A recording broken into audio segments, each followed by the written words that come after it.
Today we are in the Hard Rock Cafe in Cologne, Germany. My name is Friedemann Tischmeier. I'm mastering and mixing engineer based in Santa Cruz, California.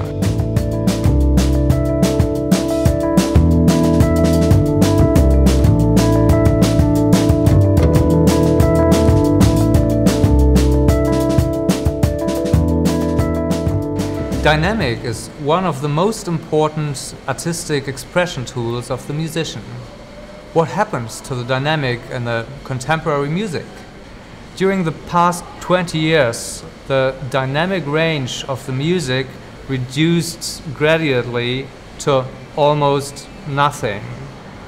20 years ago, we had a dynamic range of about 18 dr. And this means that the difference between low music signals and peaks is about 18 dB. And in contemporary recordings, we find very often a dynamic range of DR3, which is almost nothing between peaks and the average music signal. What effect does this have on contemporary music? Contemporary music almost has no contrast. So if you have a crescendo with a slowly, gradually increasing, let's say, drum roll, you will almost not be able to recognize this crescendo in the music because everything is compressed to one level. And Steely Dan once said, God is in the details, and the details are almost gone in contemporary music. Why does that hypercompression happen? Actually, the recording industry believes that they can sell more records which are hypercompressed and very dense and loud, like in ads and commercials. But latest scientific research has proved that actually loud music sells worse and listeners like much more dynamic music because it stresses the hearing much less. I have a pretty simple example. When you hear dynamic music with a few single loud peaks in the music from the snare drum or something like that, and this is the listening here, it'll be stimulated by the peaks, and during the pauses it will have time to relax.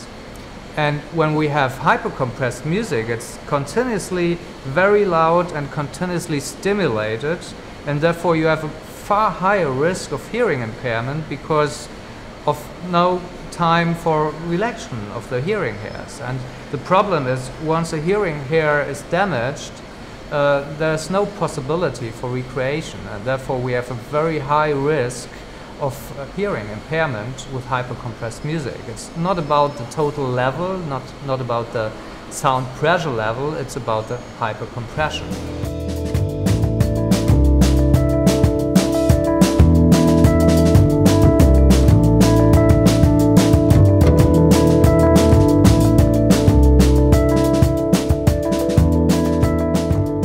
I would like to introduce you into Alan Parsons' Art and Science of Sound Recording. I had the pleasure to work with him on this amazing video project. It's a 10 hours video program with 24 chapters, and it's a kind of encyclopedia about the history of sound recording.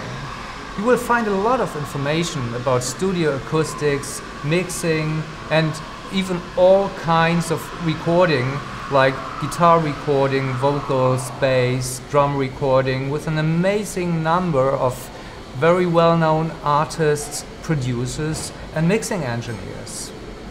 This program is not only interesting for sound engineers, it's also very interesting to learn background information about sound recording for all sound enthusiasts. You will find more information about that on www.audiotechknowledge.com.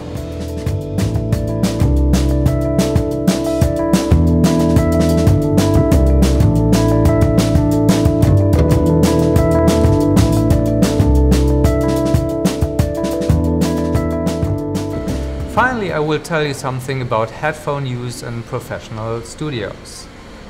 Actually, headphones are very nice to use in the studio because you have no room modes, so you have no resonance of the studio. When you're traveling a lot, it's a pleasure for me to just take a headphone and a good headphone amp with me, and so I have a reliable judgment alternative in any studio in the world, independent of the sound quality of the monitoring system and independent of the room mode. So sometimes, just a few days ago, I had a situation where I was mixing a bass and suddenly one bass note was louder than the others, and possibly it was a wrong bass or a bad bass, and I had to correct it. And then I took my headphone and controlled it, and the bass sound was even. So it was pretty simple for me to judge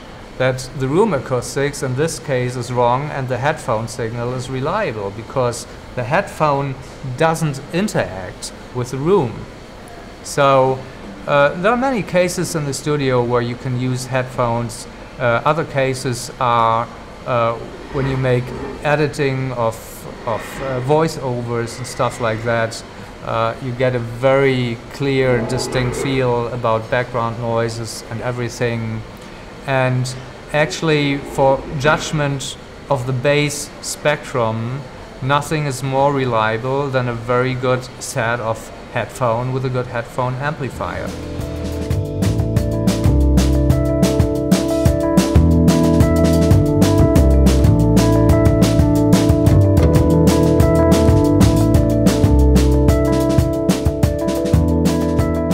For more information, you will find a PDF interview to download on lehmannaudio.com. Have pleasure listening to dynamic music. Bye!